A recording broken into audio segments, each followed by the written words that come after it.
Good morning, everyone. Welcome to today's webinar, which is to present the EU-funded executive training program for exporters to Japan and Korea.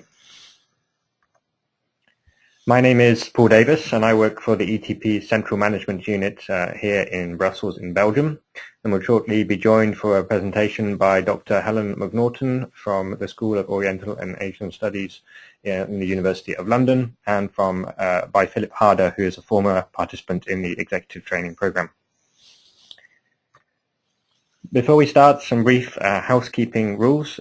Everybody on the webinar is currently on mute, so you should be able to hear me, but we have put your speakers on mute so that there's no interference or feedback during the webinar. That said, if you have any technical problems, or if you'd like to submit a question at any point during the webinar, or indeed towards the end when we have time for question and answers, please don't hesitate to do so. You can do that using the box on your screen for questions. We will pick them up as we go along, or as mentioned towards the end of the webinar. So today's agenda will first of all have a short introduction from myself, presenting ETP and the team. So we'll cover the topics: what is ETP, why does it focus on Japan and South Korea, and we'll explain in detail how you can apply for the program. We'll then have, in about 15 or 20 minutes or so, a presentation from Helen Macnaughtan, as mentioned. She'll cover in particular the ETP Inception module, which has just taken place for the current cycle, but also give you a little bit more detail on the program from her perspective. And then towards the end, we'll hear from Philip Harder, who, as mentioned, is an ETP alumnus. He'll give us the benefit of his experience through a testimonial about his participation in ETP. And then there will be time for question and answers at the end if we don't cover them as we go along. So first of all, what is the Executive Training Program? Well, it's a program funded by the European Commission, funded by the EU, and its aim is to support EU companies and their managers in developing their business and careers in Japan and Korea. It's designed in particular to help EU companies and executives understand the specificities of the Japan and Korean economies, languages, and business cultures, and to help them succeed and develop their activities in these markets. The program has been in operation in Japan for 34 years and in Korea for a slightly shorter period, for 11 years. So it's really become well established and has developed a proven formula to help both executives and businesses in their learning program. So it provides an action learning program, including training at top academic universities in Japan and Korea, namely Waseda in Tokyo and Yonsei in Seoul. It also provides or helps ETP participants take part in an internship, and as mentioned, it's EU funded, so there is a scholarship available provided by the European Commission, and I'll cover in a little bit more detail later on how that works and what it exactly consists of. So why ETP? Why the Executive Training Program? Well, the European Commission has Japan and Korea as some of its key target markets, and that's because Japan and Korea offer very good business opportunities for European companies and for European executives. They are industrialized nations, similar to European economies, but as mentioned, very different in terms of their economy, language, and culture. So it's important for EU businesses and executives to understand these, to gain knowledge and insights which can help them do business in these markets. Over the years, so the last 34 in Japan and the last 11 in Korea, more than 1,000 European managers from over 20 different sectors from across the European Union have completed the Executive Training Program. We take feedback from all of our participants, and over time we've seen that the program is very, very beneficial both at the executive level but also at the company level. So we find that 65% of ETP alumni, 65% of those who take part, go on to build on their experience of ETP to become top executives within their own companies. And for the sponsoring companies, there are very good returns in terms of the turnover in Japan and Korea, increasing on average twofold over the last 10 years. Why specifically Japan and South Korea? So as mentioned, these are focus areas for the European Commission, for the EU, and that is because Japan is currently the EU's 7th largest trading partner globally and the 2nd largest trading partner in Asia after China. The EU is currently negotiating an ambitious free trade agreement with Japan. That started earlier this year in March 2013, and it's expected that once in place it could deliver a potential 32.7% increase in EU exports to Japan. That estimate is partly based on the experience of the EU Free Trade Agreement with South Korea that entered into force in 2011. South Korea is the EU's 10th largest trade partner, so just slightly behind Japan in terms of the ranking. EU exports since the EU-Korea Free Trade Agreement has been in force have grown strongly, meaning that the EU has a trade surplus with Korea for the first time in 15 years. So there are clear positive benefits of the EU Free Trade Agreements with Korea, and we expect them to be similar in Japan in the future. The ETP Executive Training Program itself strengthens the presence of EU managers and companies in both of these countries, and it also serves to strengthen cultural and business links between Japan, Korea, and the European Union. So what can you expect from participating in the Executive Training Program? What does the schedule of the program actually look like? Well, it starts with a 3-week training course in Europe at the School of Oriental and African Studies at the University of London. And as mentioned, Dr. Helen Macnaughtan will give us a little bit more information and insights into that part of the program in the next part of the presentation. So that normally starts in November of the year, so the next one will start in November 2014. After the Inception module, the 3 weeks training in Europe, the participants move to Japan or Korea, so to their chosen markets, where they will spend 42 weeks training at either Waseda University in Tokyo or Yonsei University in Seoul. They then have the internship with a local company before completing the program 1 year later in November 2015. 60% roughly of the course focuses on languages, so on Japanese and Korean language studies, and 40% approximately on the business elements of the course. But of course all of this, both in London and in Japan and Korea, is complemented by a whole range of networking opportunities, both on the business level and also on the social level as well. So a very good opportunity both to learn a language, the business, but to get to know the countries much better too.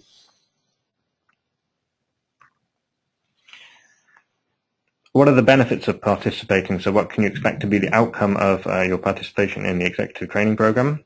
As mentioned from our feedback, we hear very strong impacts at the both executive level and the company level.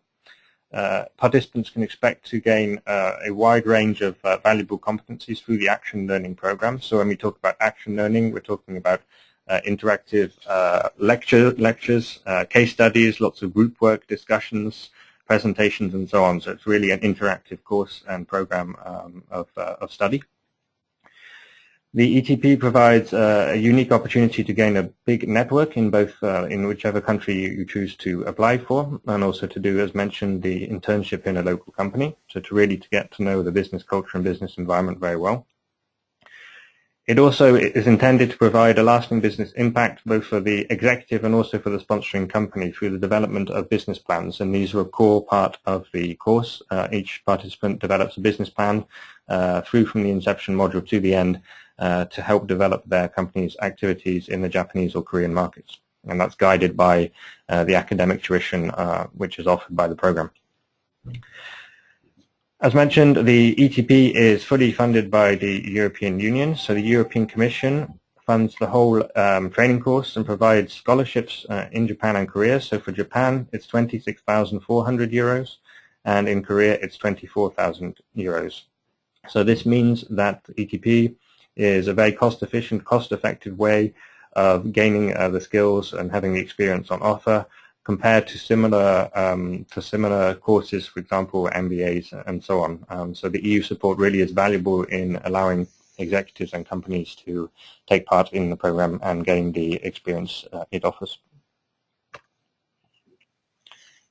So if you are interested, how do you proceed to apply for ETP? There's a whole range of information available on our website, and you see the link there at the top of the slide. We encourage you to check it out if you haven't already done so. There are 2 routes to apply, either as an interested executive or manager, or as an interested European company. For both, you can check the minimum requirements on the website.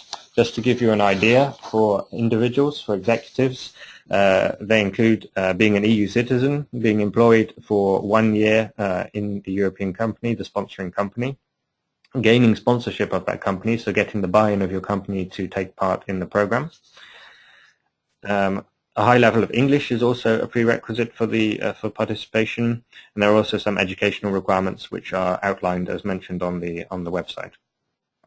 If you're an interested EU company, if you feel that ETP would be interesting for one of your employees, you can also fill in an EOI, an expression of interest, on the website. There are again some criteria which need to be checked in terms of your investment plans and activities in Japan and Korea. The EU sponsoring company should be either EU owned or based or have a headquarters in the EU. It should also employ 5 people and have a turnover of around 500,000 euros, or over 500,000 euros. It's also important, and this is why the executive should get the sponsorship or the buy-in of the company, that the employment link is maintained from the beginning throughout to the end of the program. So it's key that the executives stay in touch and involved with their companies and are able to return again afterwards. In terms of the dates, the next training cycle is in November 2014 to November 2015, as I mentioned when I outlined the schedule. And the application deadline to take part in that next cycle is the 15th of May next year. If you have any questions regarding the application procedure, if you don't find the answers you're looking for on the website, please do contact your local coach. They will be happy to help you, and they will guide you through the process once an expression of interest is filled out and give you further instructions on how to proceed. If you would like further information on ETP, don't hesitate, as mentioned, to look at the website. There is a general email address available for you as well, which is info@euetp.eu, and a telephone line which is on the screen. We're also active on the main social media networks, so you can find a company profile and group on LinkedIn. We have a Twitter account, and we have a Facebook page. So they all give you information on past activities of the program, and also the preparations for the current activities of this cycle and preparations for the next. So they're useful sources of information on the program and what we are up to. The way we work is that we have a network of local contacts who are available to help you, to answer any questions you may have after this webinar, but also to guide you through the application process if you wish to proceed. And this is done on a broadly geographical basis.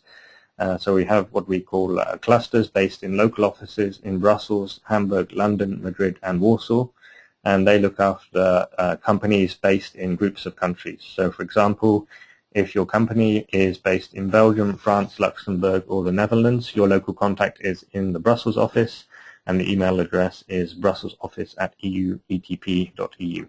And you can see the other countries listed on the slide with the relevant contact details. So don't hesitate to get in contact with your coach. They are there to help you and give you more information on the program. So that was a relatively brief, high-level introduction to the executive training program, what it is, why the focus on Japan and Korea, and how to apply for the program. We'll now move to a presentation by Dr. Helen Macnaughtan from SOAS. She will give us some more details on the ETP Inception module. So over to you now, Helen. Thank you, Paul. Hello, everybody. I'd just like to quickly introduce myself. As Paul said, I'm Helen Macnaughtan. I'm a lecturer here at SOAS. I'm a lecturer in the contemporary business environment in Japan and Korea, and a specialist in the labour markets in those two countries and employment and human resource management in general. So what I'd like to do this morning is just give a brief introduction to SOAS and why we've been chosen by the European Commission to deliver the Inception module for ETP. And then obviously I'm going to introduce in a bit more detail the actual Inception module itself, which, as Paul said, takes place usually in November for 3 weeks here at SOAS. So SOAS stands for the School of Oriental and African Studies. We're part of the University of London, established in 1916. So in a couple of years we're going to celebrate our centenary. We are the UK leader in the study of Asia, Africa and the Middle East. And we have the National Library here at SOAS for the study of Africa and Asia. In fact, the SOAS Library is one of only 5 national libraries in the UK. So as you can see, we have over 5,000 students. We also have around 3,500 distance learning students. Half of our student body is undergraduate and half is postgraduate, and very international student body as well. So we are very experienced at delivering to both an international audience as well as business executives as well. Our enterprise office runs a lot of business networks as well as delivering to students here at SOAS. We are ranked the UK leader in the study of Asia, as I said, by the Higher Education Authority here in the UK, and we're 6th in the UK for academic reputation ranking as well. You will have access to the SOAS library when you come for ETP. It has a huge on-campus resource as well as electronic resources which can help you in your study of Japan and Korea during your time here at SOAS, and can also be as you start to think about your business plan and your entry or expansion into the Japanese and Korean markets. So we have been involved with the ETP program here at SOAS since 2005. Originally we were delivering just language in the Inception model. But since last year, since 2012, we've been involved in the current cycle where we deliver a broader program and a very focused business content as well. The academics that deliver for us are based either in the Japan Research Center here at SOAS or the Center of Korean Studies, and I'll talk about those centers in just a moment. But we have a long-standing partnership with Waseda University and Yonsei University, not only via the ETP program, but also more broadly an academic partnership with these universities, and we exchange a lot of students with those 2 key universities in Japan and Korea as well. So as I said, we have very many discipline-based departments, academic departments here at SOAS, but we coordinate the study of Japan and Korea under 2 key research centres. The first is the Japan Research Centre, which has been active here at SOAS since 1978, and the Japan Research Center develops and coordinates academic research and teaching, and drawing upon the expertise of all the Japan specialists who are based in various departments across SOAS. We have around 25 academics at SOAS who are various specialists in Japanese area studies and Japanese language. So we draw on all those specialists to deliver the 3-week immersion module here at SOAS. Our Korean Studies, Center of Korean Studies, was created in 1987 here at SOAS. It has around 10 Korean specialists, and again the role of the center is to bring together all the academic members to coordinate their work, to deliver teaching and offer expert knowledge and advice on Korea across SOAS. So both centers offer expertise in the study of language, but also in the study of various areas of those countries. So students here at SOAS can opt to take all different types of degrees at undergraduate and postgraduate level, combining language and area-based studies. We also have a business studies department here at SOAS. It's located it's called the Department of Financial and Management Studies, which I am a member of, and this department offers on-campus programs in the fields of finance, financial law, as well as degrees in international management. And our degrees in international management focus on key areas. They're regional focused degrees where you can study China, Japan, Korea, and the Middle East, North Africa. So I coordinate lots of academics from that department to deliver the business component of the ETP Inception module. We also have 2 distance learning centres here, and if we combine both our on-campus speciality and our distance learning speciality, it actually makes us one of the largest departments at SOAS. So people don't realise that SOAS, as the School of Oriental and African Studies, delivers business, but we actually have a very large business studies department here at SOAS. So I'd like to move on to talking about the Inception module itself. As Paul said, it runs for 3 weeks in November. We've just completed the second cycle of our new cycle for ETP. The design of the Inception module is 1 day of orientation at the beginning, delivered by all the partners, and then 7 days of general background to Japan and Korea.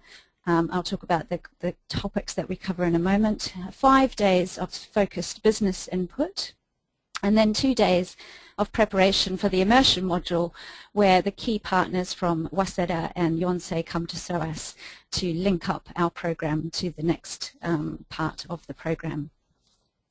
So the objectives of the Inception module, first, to provide participants with the tools to understand Japan and Korea and the business counterparts, and also to facilitate appropriate behaviour in the host country, as participants will be going out to live in those countries for some 9 months. Obviously, this is quite a wide-ranging objective and requires quite a detailed program, which is why we cover a wide range of subject areas, which I'll focus on in a minute. But the idea here at SOAS is to provide a non-Japanese and a non-Korean perspective, a more international or European focused perspective on the Japanese and Korean cultures and business cultures, in order to help ETP participants appreciate in advance, before they go out to Tokyo and Seoul, how to approach the Japanese and Korean markets, and how perhaps their values, attitudes and behaviours may differ from business in that region, and why business negotiations, for example, might differ in those regions. The second key objective is to help participants prepare their individual business strategies and plans. This is part of the ETP program, that all participants must deliver a business plan by the end of the year. So this is, we help them with the initial part of the business planning or business strategy. It's part of a longer process, which will obviously be continued by Waseda and Yonsei over the course of the program. But we provide input into business strategy and planning, and also give focused workshops helping the participants to think about their initial strategies for the markets. And then the third part of the project the program is a very minor part now, but it's to provide initial support for language learning and prepare them for what is going to be very intensive language training at Yonsei and Waseda. So this is just a small component where we will get people to initially think about the language and learn some of the basic characters in advance of going out for very intensive language study at the two institutions. So a bit more on the program content.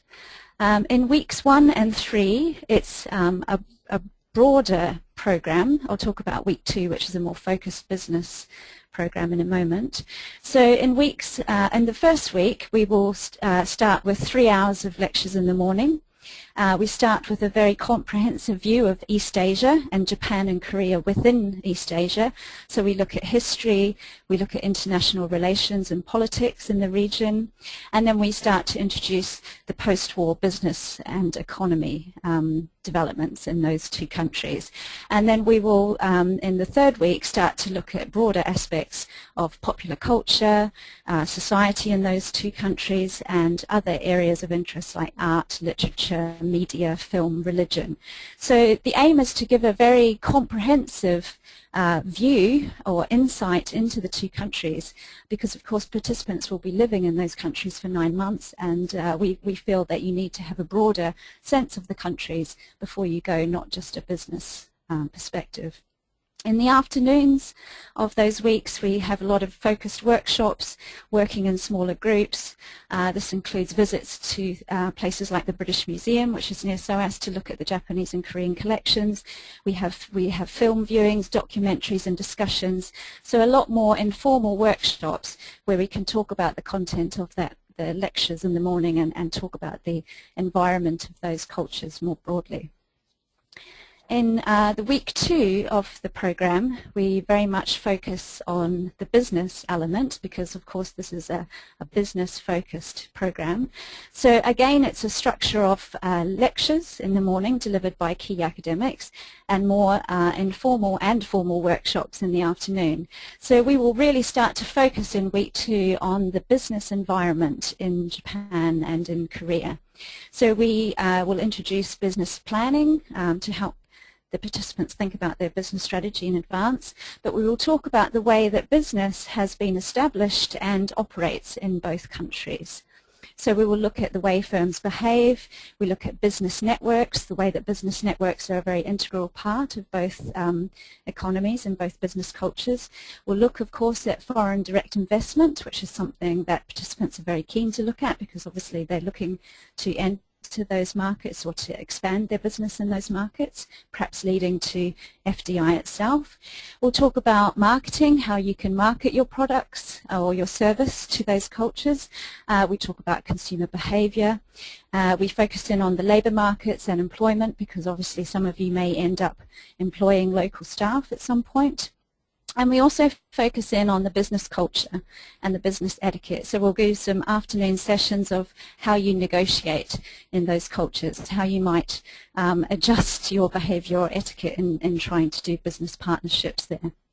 We also offer networking sessions. We bring in panellists from business who have working experience in Japan and Korea.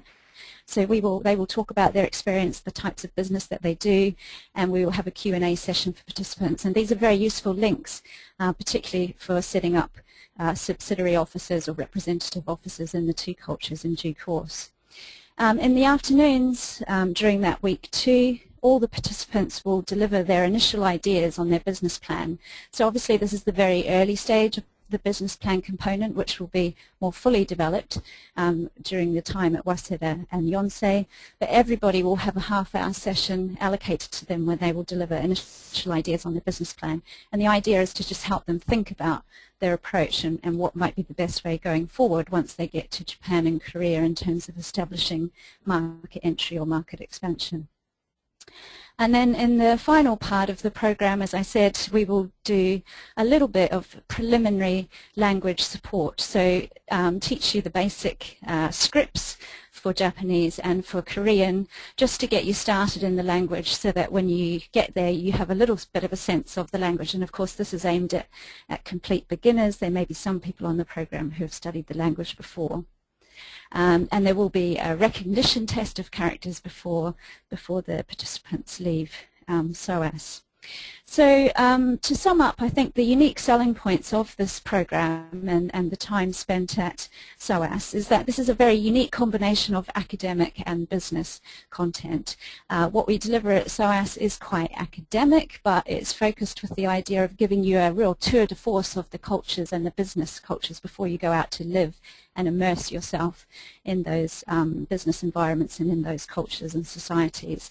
And it's a very focused opportunity at SOAS to really understand how business works and how business has developed and continues to operate in those two economies, and really with the aim of enabling your business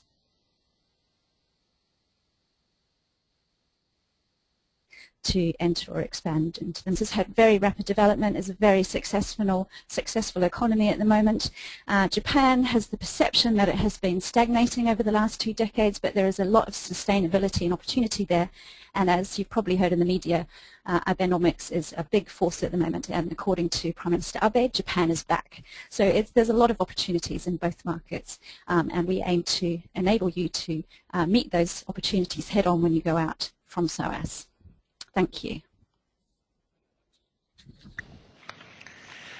Thank you very much, Helen, for the presentation. If anyone has any questions specifically related to the Inception module and for Helen, please don't hesitate to submit them via the form on your screen. We can come back to those during the Q&A at the end.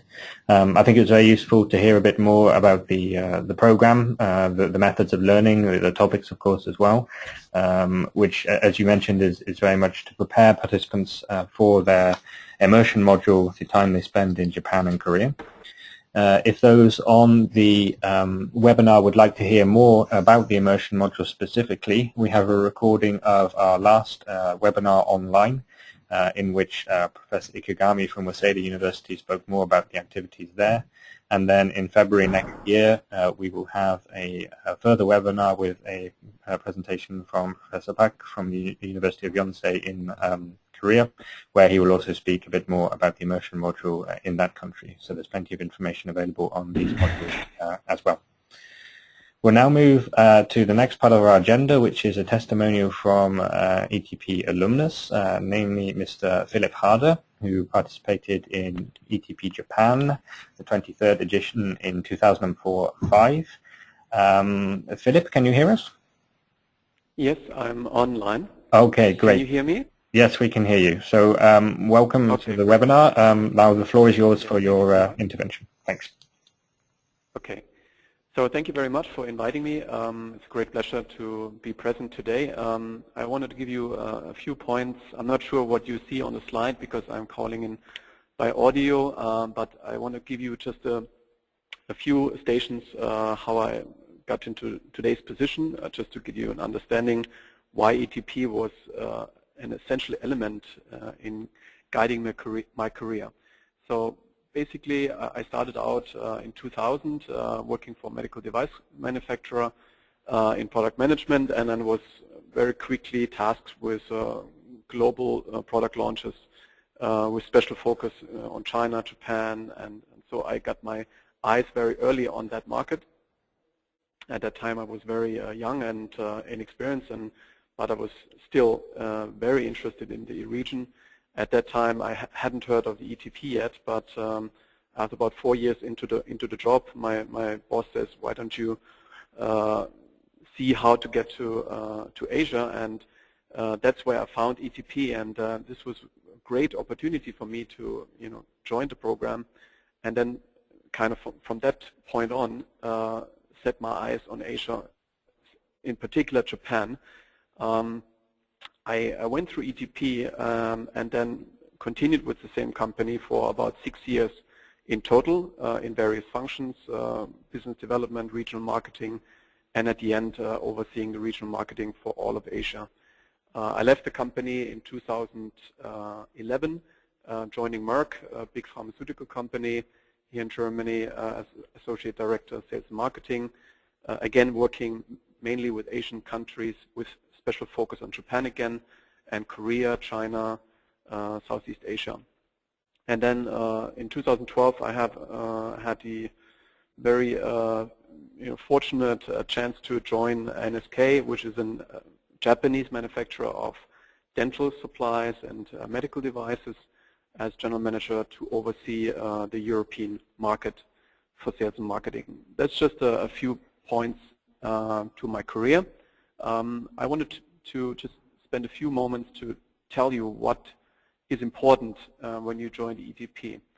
And at the beginning of ETP, I asked myself 2 programs. Why did I, or even before that, why did I join the program, and how will I succeed in Japan? You should ask yourself very early in the stage, you should ask yourself that question because it's important to your success.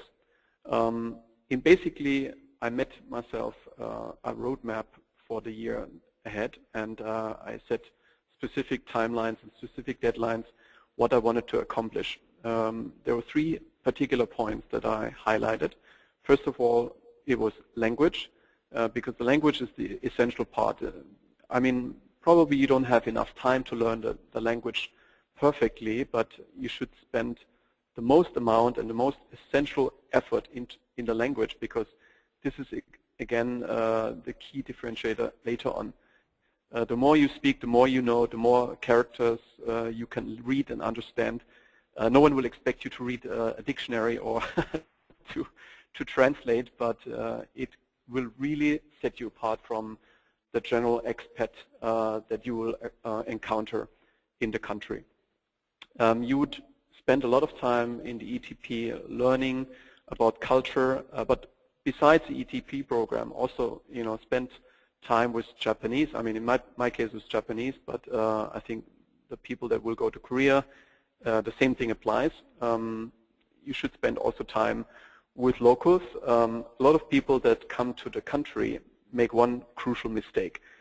They join the country, they're all excited, the first 3 months pass by very quickly, and they get to know people. And essentially, you know, I'm German, so I know the Germans that are in Japan, but hanging around your local, hanging around the Germans doesn't help you to learn the language. So try to stay as much as you can out of the expat circles.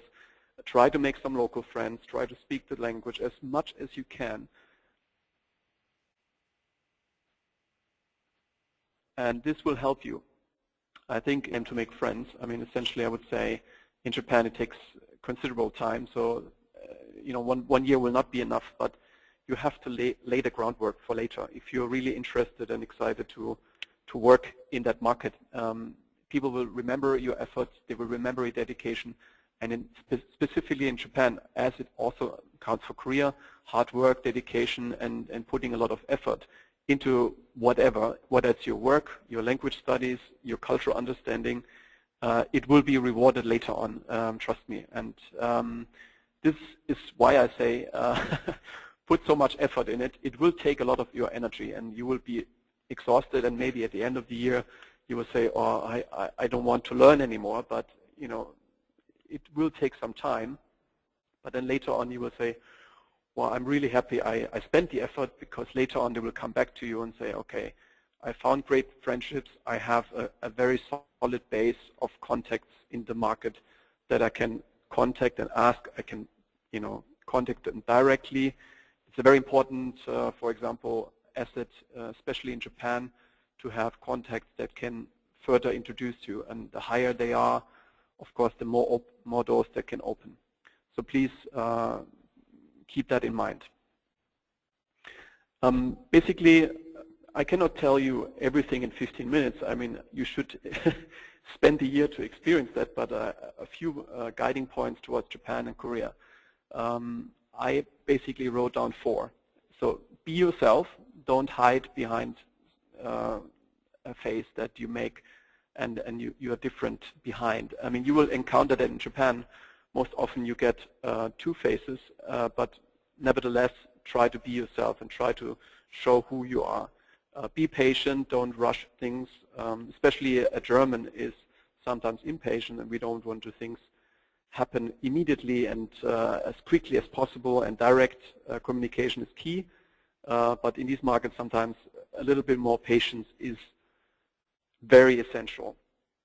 Try to be part of the group and the team. Don't be on your own all the time, because in these cultures, Japan and Korea, it's essential that you show that you belong, and because otherwise you cannot get into the group. You will not be a member of the group immediately, but at least you will be recognized and will be heard. Be ready to have your opinions and your views that you have, whether it be culture or whether it be the job that you're doing now. They will be challenged, and you will be asking yourself, is this correct, what I have been learning, what I've been doing? But don't despair. What you should do, I mean, I just made some points, what you should do and what you should not do. I think basically you should try to make some friends, try to speak the language, learn the characters, especially the kanji, the Chinese characters, or the Hangul. The Hangul is actually quite simple, so you shouldn't have much problem with that, but the kanji are quite difficult. Learning that will help you to read and to really guide your way every day. So it will simplify your life and keep your head clear to do other things. And try to learn about the Japanese and the Korean culture. Try to adjust where you can. You don't have to become Japanese or Korean for sure, but you should be respectful of culture and traditions. And sometimes things are done a way we are not used to it. Sometimes the food doesn't taste as we are used to. You know, don't despair. This is part of the learning. You don't have to like everything, but you know, sometimes just try, be polite. You don't have to eat it all. Just taste a little bit and then say, make up your mind, but don't necessarily make an ugly face or that's terrible. Don't say that. That's extremely rude. I mean, maybe in Germany you can do that, but in other markets this will be considered very rude. I think from what I learned, and I also, had to step into, how do you say that? I had to make a mistake. Let's say it this way. To make a mistake is not the worst, but you have to make sure you learn from it. Basically, never lose your temper, and that's particularly important for Japan, maybe for Korea as well. If you're dealing with people above you, maybe with people below you, it's not regarded completely out of the norm, but again, you will have a better life if you learn how to maintain your temper. Don't expect everyone to take personal responsibility, especially if you come from a European culture that is very individualistic, that has a lot of personal ownership. You will be personal if you are in a position that has some responsibility. You will be the person carrying responsibility. Everyone around you will not. They will always see themselves as part of a group, and so the blame is in the end on the boss, if at all. I mean, this is something that is very hard to learn. Particularly for me, it was very hard learning that people just disregard their responsibility they would like to take, but they are afraid to take it. Another point, and I don't want to go into much details, but expect that decisions are not made right away like you maybe are used to it. So you're in a meeting and you expect points 1 to 3 to be discussed and decided. Sometimes these decisions are already made or they're on the way to be made. Usually meetings are not for making decisions, and they will not be there right away. Another point for the people that go to Japan, I would definitely advise you to not spend too much time in roppongi or at expat networking parties. To a certain extent, this is useful, especially the networking parties. Try to come to the ETPA parties. I would say they're very valuable because you will meet people in power, presidents, chairmen of companies in Japan. They again can help you and will help you to get your next stage. So in summary, I would say the year, or in my time was a year and a half even, was very valuable. I mean, I couldn't have done what I have done up to this stage without ETP, because ETP opened the doors to a lot of people, to a lot of networks that I wouldn't have been able to access before. And once you're a member and once you're an alumni, I think there's a lot of people in the network. By the way, you will have an introduction of the ETPA once you get to Japan, and you will also become a free member of that network. But those people will be able to help you to get to the next stage. And I would really advise you take the most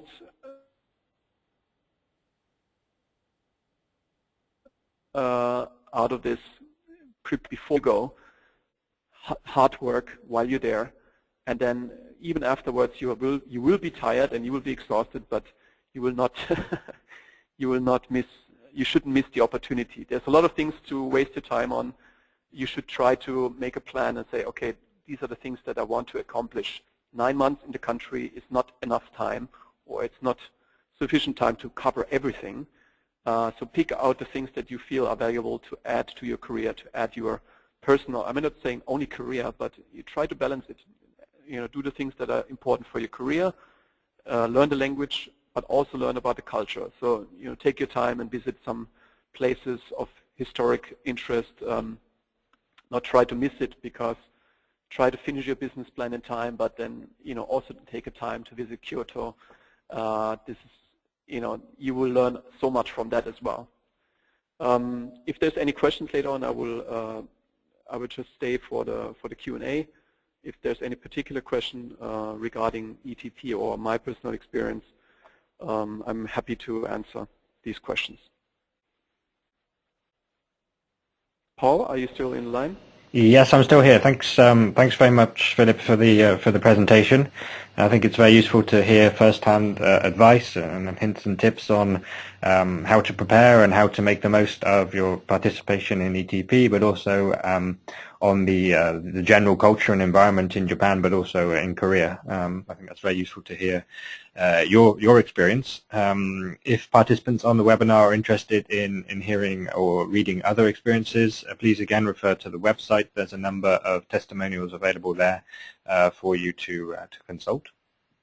We're now, as Philip mentioned there, moving to the question and answer section of this webinar.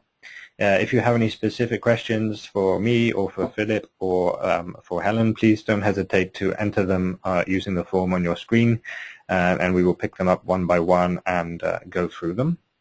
There are a couple already which we will kick off with. The first one is related to expenses, what expenses are covered by the EU funding. As I mentioned before, the European Commission funds the whole training course, so that's the whole 45 weeks, and provides a scholarship which breaks down to 2,200 euros per month for Japan and 2,000 euros a month in Korea. And the aim of this scholarship is really to cover the everyday regular expenses which participants will encounter. So that's to say expenses for accommodation, food and transport. So this is quite a generous scholarship, a generous expense coverage, which should, by and large, be sufficient for the majority of everyday expenses. However, sponsoring companies are encouraged, where possible, to help out, so to contribute if they can towards additional living expenses, which may be borne by the ETP participants. But that's how the general funding works. It's available, paid throughout the year at regular intervals to participants to cover their living expenses. One of the participants has asked whether they can participate part-time in ETP. The answer is unfortunately not. No, the ETP is a full-time course, a full-time program. And the participant must stay on the program in order to benefit from the funding for the whole duration. So must follow the course from the inception through to the end of the program a year later in the following November. So through the immersion course, the internship, and the final assessments as well. So it's not possible to participate part-time. And the extension of that question is whether ETP executives taking part can carry out their normal tasks, so the tasks related to their sponsor company whilst on the course. The answer again there is that no, this is not possible because it is a full-time course, and you need to dedicate, as Philip was explaining there, a lot of energy and time to participating and to fully benefiting from the course. So it's not possible there to really be active in your own company, though it is a requirement that participants maintain the link, the employment link with their sponsoring company. You'll be writing a business plan during the course related to your company's activities, so it's important you maintain that link throughout. We have a few more questions coming in now, some regarding the age of participants. And whether there are restrictions on the age. There are formally no restrictions, so anyone of an executive level can apply. So that is to say, anyone with a good level of management experience within their career can apply regardless of their age. What we find generally is the majority of participants are in their late 20s or into their 30s, or maybe a little bit more depending on the individual, but roughly speaking, 20s and 30s. They have already had a good record of achievement in business, and they see Japan and Korea as a challenge, as the next step, both for themselves but also for their sponsoring companies.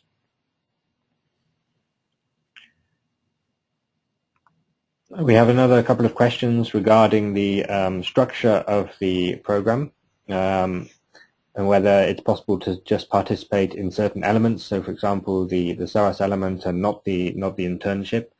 Again, this is a one-year program, so it starts from the inception in SOAS and continues through to the end of the modules, the immersion modules, and the internship in Japan and Korea. So it's a requirement to gain the funding to participate in all elements, including the internship, which it takes place normally in the summer months, so the summer of 2015 in this case.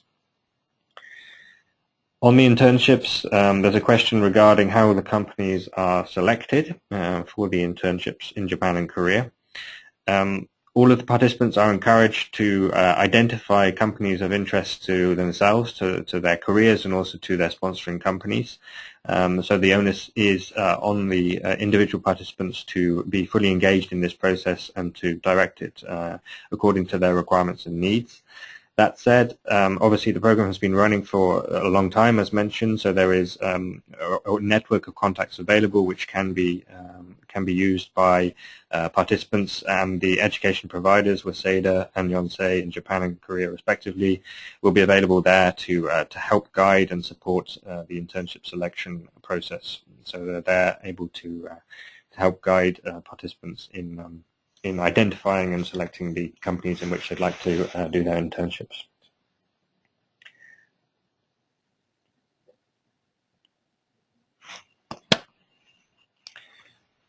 We have also a couple of questions around the application process. The deadline, as mentioned, is mid-May next year, mid-May 2014, the 15th of May. So there's a couple of questions around how long the application process takes and what the selection procedure looks like. We're running this webinar now well in advance of the application deadline to give participants an opportunity to consider applying for the program. So consider in the first instance submitting an expression of interest via the website and then proceeding with that with the support of our coaches towards the application. We're doing it now well in advance because obviously it's a big decision to take to invest the effort firstly in applying, but also of course in participating for 1 year in the program. It's a career decision, and as Philip was explaining, it can have a big and positive impact on individuals' career development and on their companies as well. It's important that individuals get, as I mentioned, the buy-in of their companies. That can sometimes take a little bit of time to explain the benefits to your hierarchy and explain how your participation can be beneficial for the company as well. So that is something we're allowing for now by explaining the program well in advance, giving you the opportunity to discuss internally the opportunities. If you'd like support with that, please don't hesitate to contact one of the team. They'll be able to guide you on the best way to approach that process and provide some materials to support it as well. So as mentioned, the first step is an expression of interest. Our team will then be in touch to guide you through the next steps, which is the application process. The forms themselves are not onerous and don't take a long time to fill out themselves. It's the longer part is the process behind it. So as mentioned, discussions internally with your company, and then on a coaching process with the colleagues in the team to get your application to be as strong as it can and give you the best chance of being selected. The selection itself is competitive, so we receive a good number of expressions of interest and applications for the program. These are then pre-screened by various parties involved in the program before candidates are invited to an assessment center which will take place in Brussels shortly after the application deadline next spring, summer.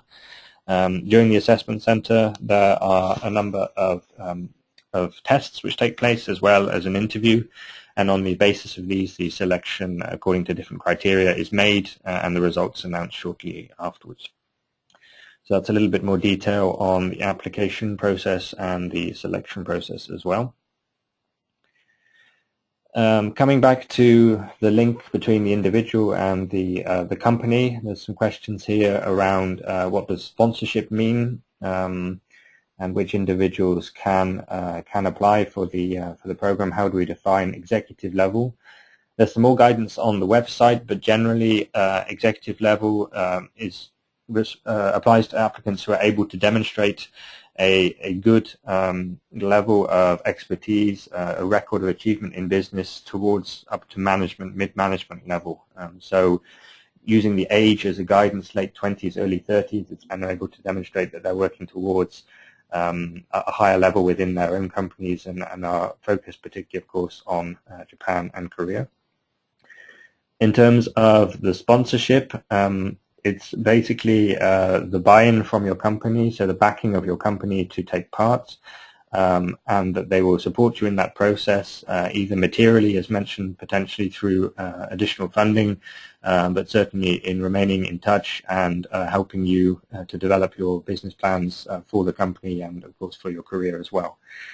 So the sponsorship doesn't necessarily mean financial sponsorship. That's to be arranged on a case-by-case basis with your companies.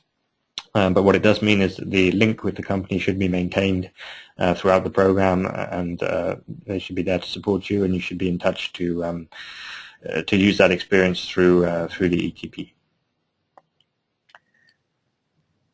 We have one question here for SOAS regarding the programs on offer. I think the question, Helen, is does SOAS offer alternative programs? I'm not sure if the question refers specifically to within the scope of ETP or more broadly, but Helen, perhaps you could take that one up.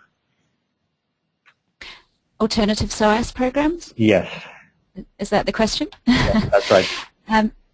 Well, as Paul said, you can't do what we deliver in 3 weeks separately from the ETP. However, if you're interested, of course, in SOAS for other programs, we would, of course, welcome interest outside of ETP. We run specialist master's programs, which are usually 1 year or 2 years part-time in international management and business focused on Japan and Korea. And we are also in the process of setting up a summer school where we will run some of our shorter courses over the course of the summer, which will be taking place from next summer onwards. If you want to get in touch with me personally, you can find me on the SOAS website, and you can email me and I can give you further information on SOAS. If you're interested in SOAS outside of ETP, we of course welcome that as well. Thank you. Thanks for that, Helen. We have a couple of final questions here, which I'll just pick up on briefly. The first one is about if the sole person, so an owner or a managing director, for example, within a company with a strong, or just think individually with a strong interest in developing business in Japan, can that person still participate? Depending how I interpret the question, so I'll give two answers in one if I can. One of the eligibility criteria for a company is that it should have more than 5 staff and a turnover of more than 500,000 euros. So it's not possible in that context for individual owners or managing directors to apply. They should have the support and the structure of a larger company around them. If it's meant in the sense that can a sole person within a larger company who has that interest apply and participate, yes, certainly they can, providing they meet the other eligibility criteria. But as I mentioned before, what is important is that they have the buy-in and the sponsorship in that sense of the company to take part. So certainly very much driven by the individual. We see that in many cases, but important that the company also supports the application. Okay, I think we've covered the majority of the questions for now. If there are others, please don't hesitate to send them by email or to refer to the website. We'd be happy to pick up on those afterwards, and a member of the team will be in contact. We'll also send to you a link with the presentation and a recording of the webinar afterwards. Okay, we're nearing the end. Our time is running out. So finally, I'd just like to thank you all for your participation today. We look forward to hearing from you and hopefully to guiding you through an application for the program. Thank you and have a good day. Goodbye.